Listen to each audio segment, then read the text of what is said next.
Notícia oficial, direto de Brasília, direto do STF, Alexandre de Moraes acaba de tomar nova decisão sobre Bolsonaro e a própria Michelle Bolsonaro acabou de se pronunciar sobre essa decisão e eu vou trazer essa informação completa nos mínimos detalhes.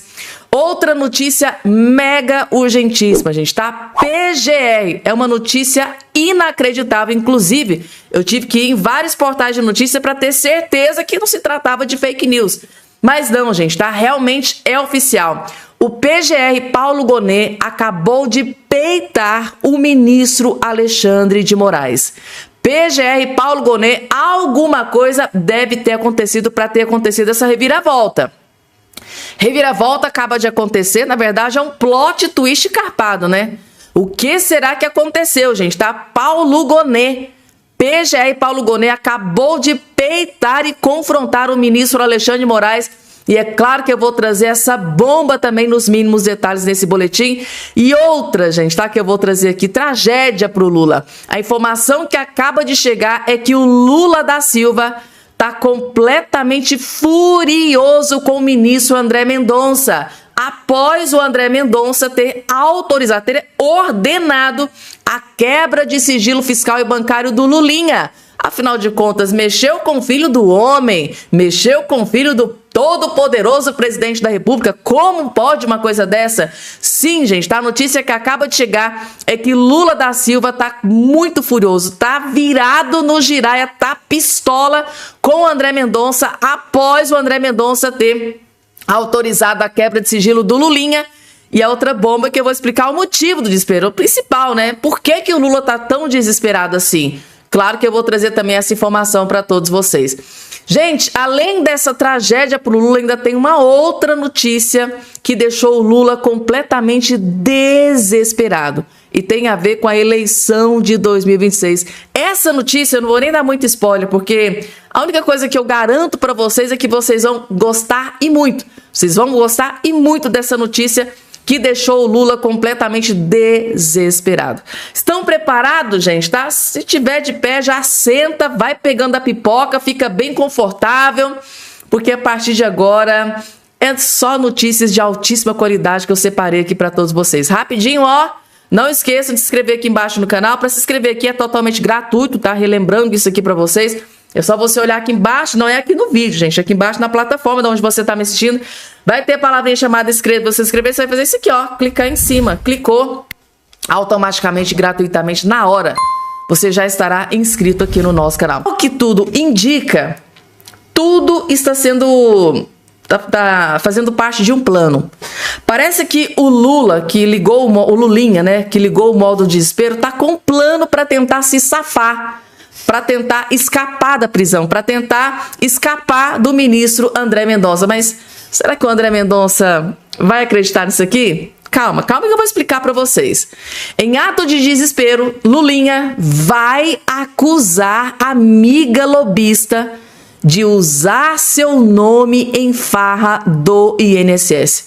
Mas uma coisa, gente, tá? Eu garanto para vocês, se esse aqui for realmente o plano do Lulinha, vai ser o seu maior tiro no pé. Aí ele vai ser preso muito antes do que a gente imaginava. Se o Lulinha realmente fizer isso aqui, o Lulinha vai ser preso muito antes do que a gente imaginava. Isso aqui vai ser o maior tiro no pé que ele vai dar. E cadê, né, os advogados dele que não alerta? Mas para nós é maravilhoso. Vejam só o plano que, na verdade, eu estou vendo como um grande tiro no pé. Tá, então o desespero é assim. Para me safar, eu vou dizer que a culpa é da Roberta Luxing, que ela está se utilizando do meu nome para ter privilégios e fechar contratos e blá, blá, blá, e blá, blá, blá. Só que é um problema. Vejam só. Vocês vão entender. A estratégia para a defesa de Lulinha será sustentar que a lobista Roberta Luxinger utilizava o nome do filho mais velho do presidente sem autorização para fechar negócios com o careca do INSS. Além de se distanciar de Luxinger, a defesa também pretende atribuir responsabilidades ao sócio de Lulinha, né? O Calil Bittar, ou seja, ele não é sozinho lá na empresa, não é só ele. Ó, pode ter sido o meu sócio que fechou o negócio aí com essa quadrilha. É mais ou menos esse o plano. Então, a publicitária Daniele Miranda Fonteles, para reforçar que seu nome foi usado, tadinho, gente, do inocente Lulinha. O nome dele foi usado por essa quadrilha para roubar milhões e milhões dos velhinhos, dos aposentados. É uma verdadeira Madre Teresa de Calcutá, gente, o que vocês estão fazendo é injustiça. André Mendonça, não prenda o meu filhinho porque ele é inocente. Eles usaram o nome do meu filhinho para cometer roubos e crimes. Gente, pelo amor, isso é subestimar a inteligência do povo brasileiro. É mais ou menos esse o plano. Como revelou a coluna, 2 integrantes do alto escalão do INSS firmaram acordo de delação premiada e relataram um suposto envolvimento de Lulinha no esquema. O ministro André Mendonça do STF determinou a quebra dos sigilos bancário, fiscal e telefônico do empresário. O Mendonça, gente, ele derrubou, ele determinou a quebra do sigilo bancário, fiscal e telefônico do Lulinha. Inclusive, daqui a pouco eu vou trazer para vocês o Lula tá furioso com o André Mendonça, mas vamos nos ater primeiro aqui a essa informação. Então, a Andresa Matais, do Metrópolis, que é uma grande pedra no sapato do Lulinha, acabou de vazar na imprensa o plano do Lulinha. É tipo assim, eu sou inocente e estão me usando o meu nome, como eu sou filho do presidente, estão usando o meu nome para cometer crimes e a defesa vai sustentar toda essa questão, esse plano. Só que assim, gente, é o maior tiro no pé do Lulinha, porque vejam só, se ele realmente era aliado aqui, da Luxinger, se os dois eram aliados, se eles cometiam crimes juntos, essa Roberta Luxinger, se ele tipo assim, entregar a cabeça da Roberta Luxinger para se proteger, para se salvar, e ela perceber que o Lulinha tá tentando derrubá-la, porque a depender da situação, do que o Lulinha disser ou falar, essa Roberta Luxinger pode ter a sua vida devastada, destruída. E se ela perceber que o Lulinha está tentando destruir ela, e se essa mulher souber de alguma coisa? E se ela tiver alguma prova contra o Lulinha? Se ela tiver algum áudio recebido do Lulinha? Se ela tiver alguma imagem de alguma reunião e essa reunião tiver sido gravada por essa Roberta Luxinger? Se essa Roberta Luxinger tem alguma prova de pagamento direto numa conta do Lulinha, por exemplo. Gente, essa mulher, se o Lulinha realmente tiver disposto, realmente for declarar guerra, entregar a cabeça dessa Roberta Luxinger para se salvar, e se essa mulher souber algo, o que essa mulher vai fazer, gente, para se proteger? É assim, é cada um por si. Vai ser cada um por si e cada um acusando o outro. Pelo que eu entendi, a guerra pode acontecer entre esses dois aqui. A guerra pode acontecer entre Lulinha, Luxinger e Careca do INSS. Quem vocês acham que eles vão derrubar? Vai sobrar para o Lulinha. Ao que tudo indica, vai sobrar para o Lulinha. É isso, gente, tá? E aí, é ou não é um grande tiro no pé o Lulinha declarar guerra contra a sua ex-aliada, né, agora, do crime, do suposto crime? Coloca aqui embaixo a opinião de vocês. E eu gostei, eu adorei esse comentário aqui. Você sabe que eu gosto demais do Maurício Marcon. Olha o comentário dele. Ele riu aqui.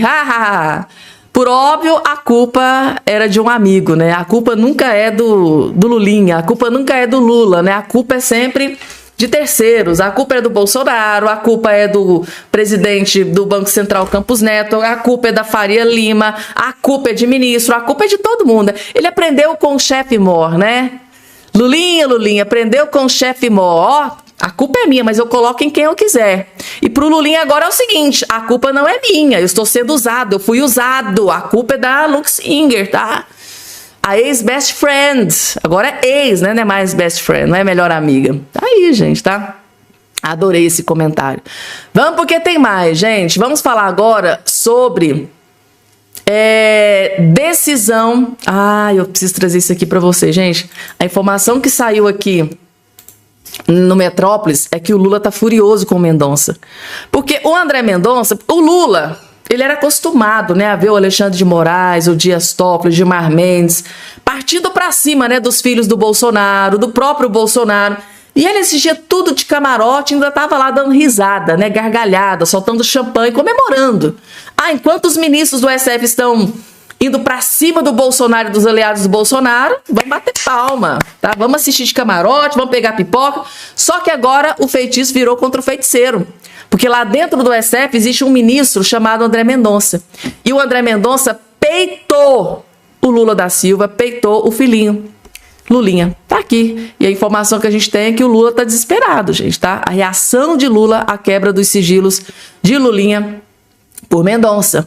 O presidente Lula reagiu com espanto à notícia de que o ministro André Mendonça autorizou a quebra dos sigilos do seu filho Lulinha no inquérito sobre a farra, a roubalheira do INSS. Segundo fontes do Palácio do Planalto, após a imprensa divulgar a notícia, na última quinta-feira, Lula buscou informações junto a auxiliares e conversou por telefone com o filho, que está lá na Espanha, né? Nas conversas, de acordo com relatos de assessores presidenciais, Lula perguntou por que o sigilo havia sido quebrado se o próprio filho havia se colocado à disposição da Justiça para esclarecimentos. Lula, então, foi informado de que o pedido de quebra dos sigilos telefônico, bancário e telemático do filho foi feito pela Polícia Federal em janeiro de 26 e autorizado por André Mendonça em fevereiro. Na conversa por telefone, desesperado, o Lula orientou o filho a continuar prestando esclarecimentos ao STF. Lula, já que você quer tanto que o filhinho seu, que o seu filhinho preste esclarecimentos, por que vocês blindaram tanto o Lulinha lá na CPI do INSS? Já que você quer que o Lulinha esclareça tudo, por que os seus companheiros lá na CPMI protegeram e blindaram como nunca antes na história desse país o seu filhinho lá na CPI? Por uma titubeada lá dos seus companheiros burros, porque eles foram burros, não conhecia nem o regimento interno ali da Câmara da CPI, e a oposição foi lá, deu uma rasteira, e só por esse motivo, graças à inteligência da oposição, conseguiu a quebra do sigilo, Então, porque se você quer tanto, quer mostrar que você é justo, que seu filho, se realmente você cometeu o crime, você vai pagar, então por que os seus companheiros estão blindando o seu filhinho lá na CPI? Então, uma boa pergunta para o Lula. Gente, como eu gostaria de ser uma jornalista, estar na frente do Lula e fazer essa pergunta? Como eu gostaria? Então é isso, gente, tá? Então o Lula tá preocupado sim, segundo interlocutores, o Lula tá preocupado sim, deve estar furioso, deve estar pistola com o André Mendonça de ter quem ousa confrontar um filho do ministro, do presidente, Quem ousa? Lulinha, você assistiu tanto fazerem isso, com o Bolsonaro, com a família do Bolsonaro, agora o mundo não gira, o mundo capota. As reviravoltas acontecem. É o que eu sempre falo para vocês aqui nesse canal, as reviravoltas acontecem. Agora eu vou trazer duas informações sobre Jair Messias Bolsonaro. Inclusive, a Michele Bolsonaro acabou de se pronunciar também sobre decisão de Alexandre de Moraes. A primeira informação é essa que está aqui na sua tela. Notícia extremamente preocupante. Bolsonaro recebeu 144 atendimentos médicos por conta de mal-estar. 144 vezes, gente, então ele foi atendido. E o Alexandre de Moraes acabou de tomar decisão e decidiu que Bolsonaro tem que ficar dentro da prisão em regime fechado. Essa notícia, gente, devastou e chocou o Brasil inteiro.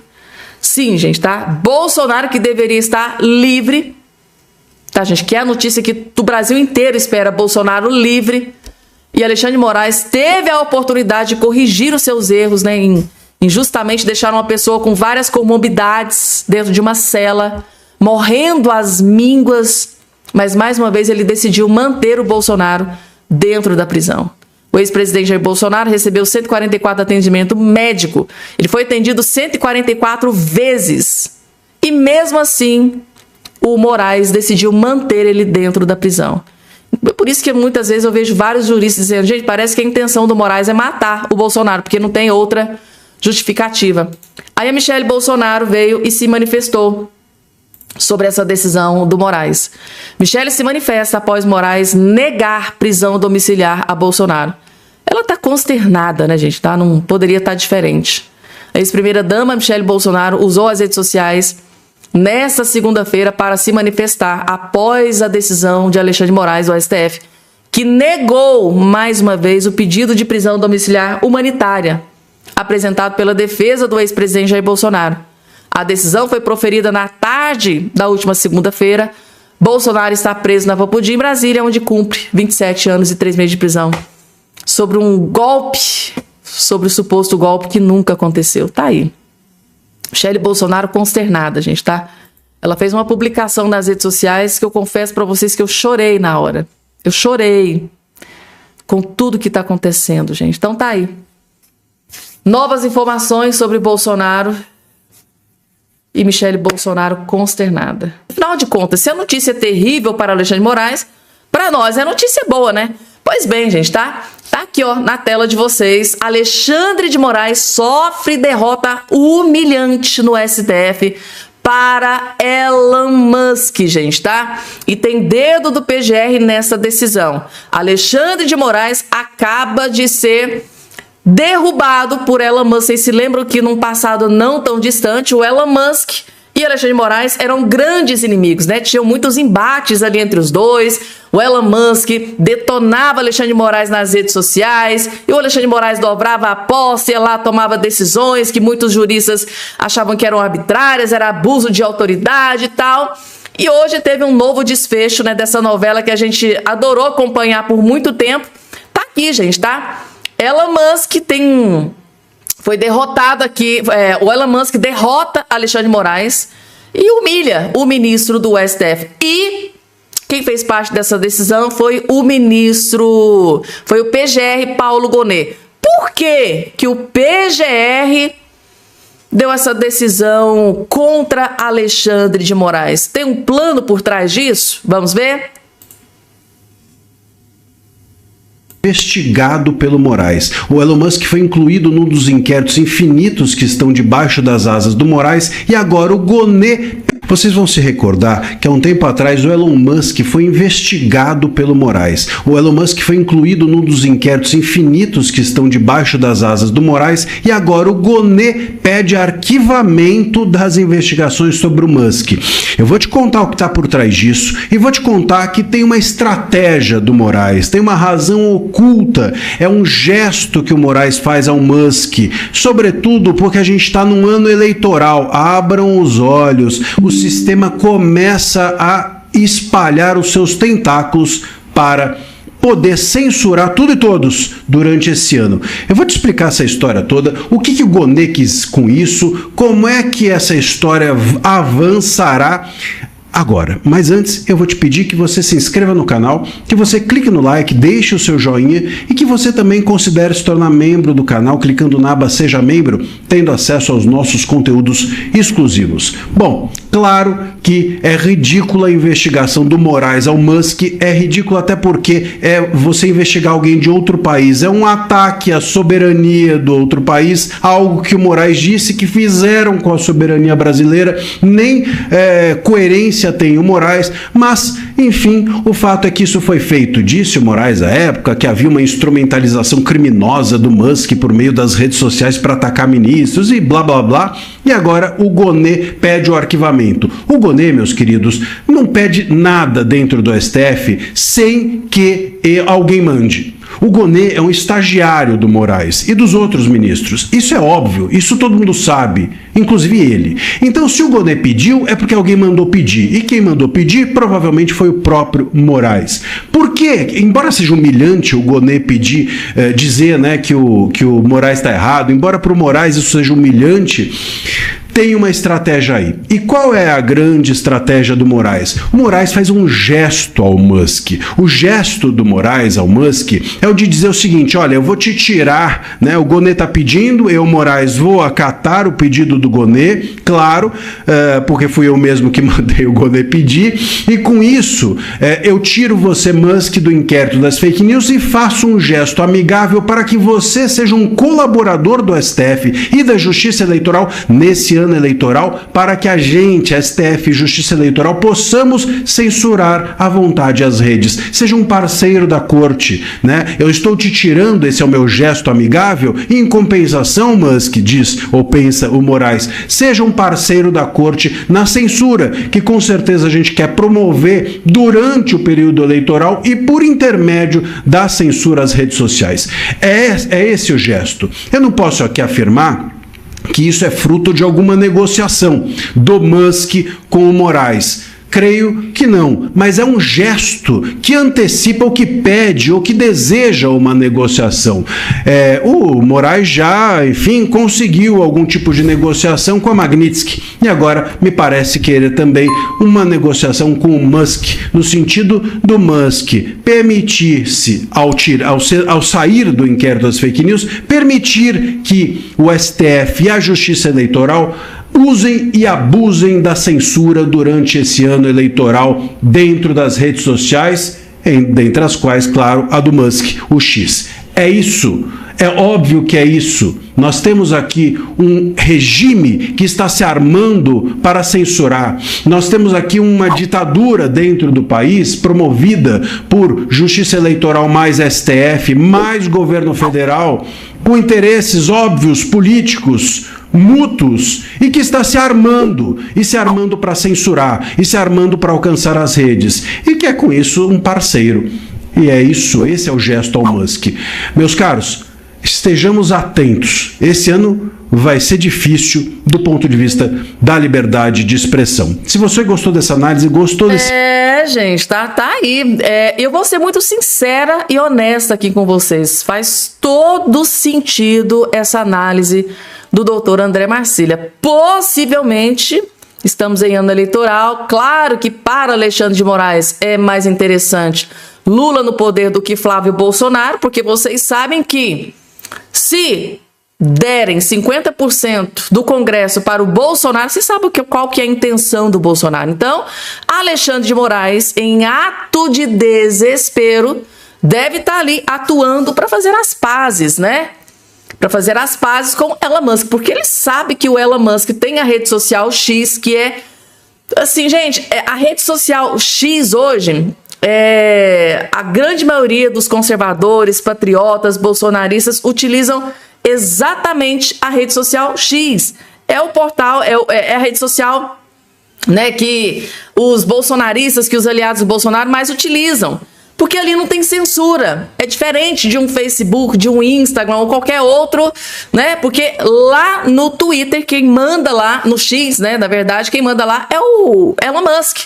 E muitas das vezes, quando quiseram censurar algum vídeo da oposição, da direita, de alguma crítica ao Lula, o Elon Musk falou, para lá, aqui vocês não mandam, aqui quem manda sou eu.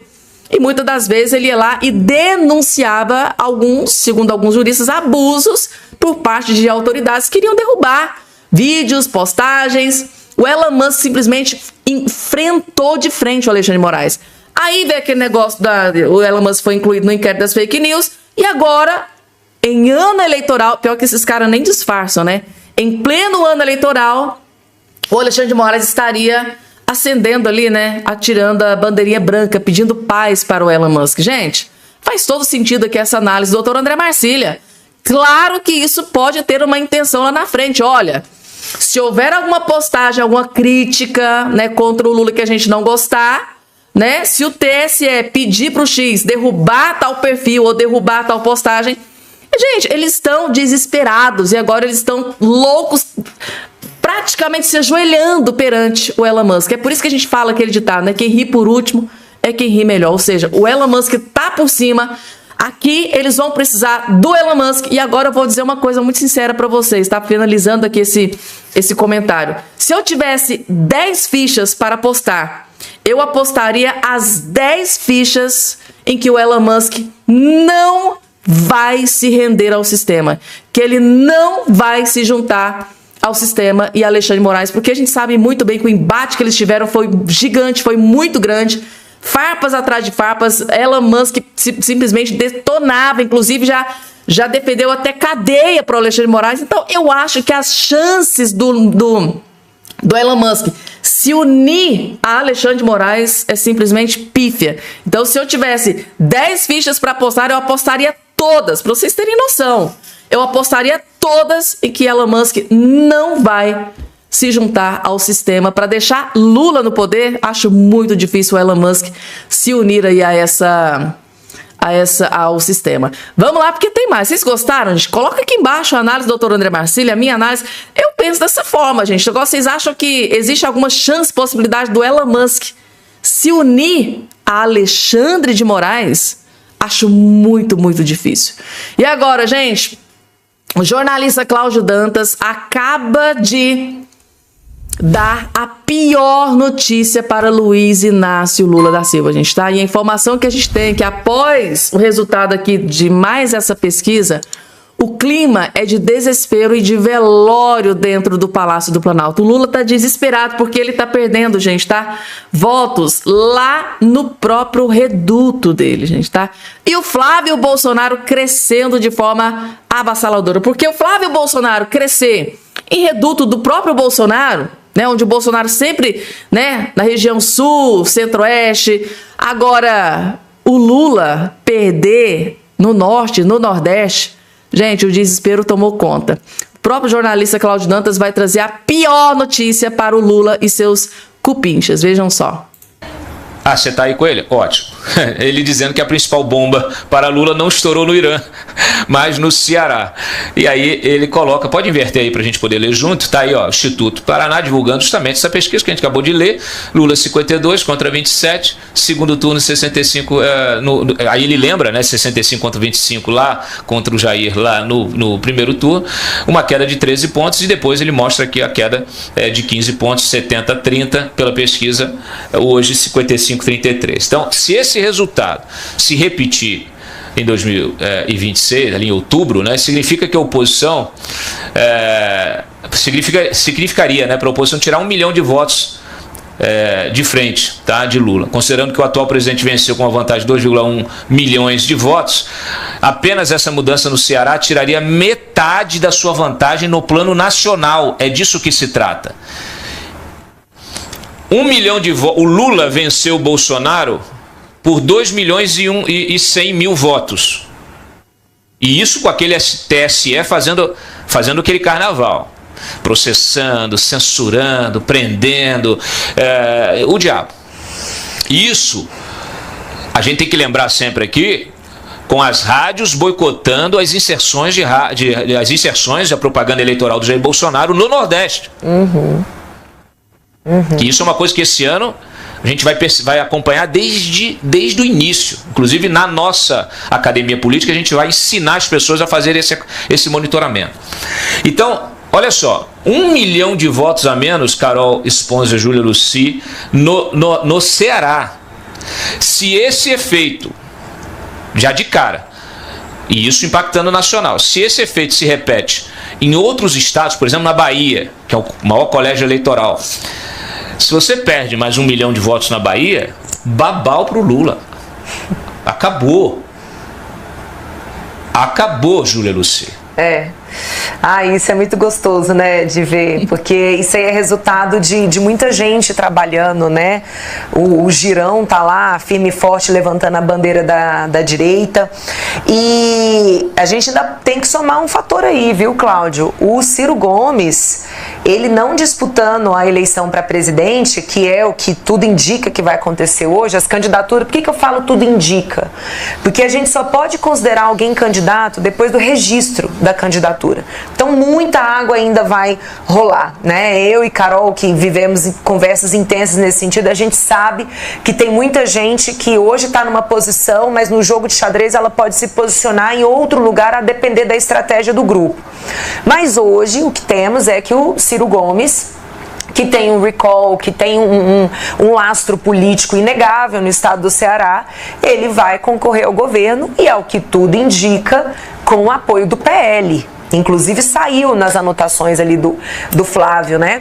Então, se a gente pega a força política do Ciro Gomes, que tem essa capacidade de agregar votos da esquerda, o Flávio pode tirar tranquilo esses 2 milhões de votos aí pro lado dele, né? Isso a Bahia, como você muito bem colocou, a gente tem o ACM Neto, que também vai fazer uma campanha de oposição ao governo Lula, né? Que o Eumânio de Freitas, o atual governador da Bahia, ele está em segundo lugar nas pesquisas, quem está liderando é o ACM. O ACM, portanto, ajuda a tirar voto também, mesmo que não apareça com o Flávio no Santinho, tá? Ele consegue tirar voto do PT porque ele não tá, o Lula não aparece com ele.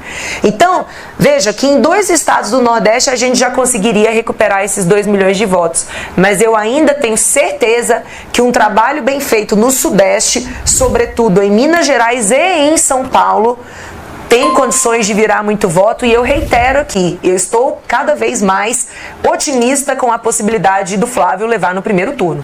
Flávio levar no primeiro turno, gente, seria assim meu Deus, seria assim uma... Ai, gente, tá a sonhar, ainda é de graça, né, gente? Tá? Quem diria que um dia a gente estaria falando sobre Flávio vencer no primeiro turno? Ou seja, gente, tá no próprio reduto do Lula, ele está sendo alijado, expulso da política. E a questão do Ciro Gomes, né, gente? Porque tem gente que gosta, tem gente que odeia. Eu, particularmente, tenho as minhas ressalvas com o Ciro Gomes, e eu nunca escondi isso aqui de vocês. Eu, Michele Bolsonaro, um pessoal aí da direita, a gente tem as nossas ressalvas com o Ciro Gomes, né? O Ciro Gomes nesse caso. Então, sim, mas o fato é que o Ciro Gomes, ele é um grande articulador político. Sim, ele é. Assim como o Kassab, assim como o Tarcísio, tem uma munição muito grande, tem um capital político muito gigante. Ele realmente é muito respeitado no Ceará. E a notícia que chega é que o Ciro Gomes vai atropelar o Lula. Ele não quer nem saber do Lula, ele vai fazer de tudo para derrubar e destruir o Lula. E a informação que a gente tem é, independentemente de que partido que vai apoiar ele, se é PL, se é Centro, ele falou, gente, eu vou destruir o Lula aqui no Ceará. Então, gente, começa o desespero começa a tomar conta, porque no Ceará, na Bahia, o Lula está sendo destruído, gente. Isso, diga-se de passagem, em 2 redutos onde o Lula dominava. Agora vocês estão entendendo o motivo do desespero, né?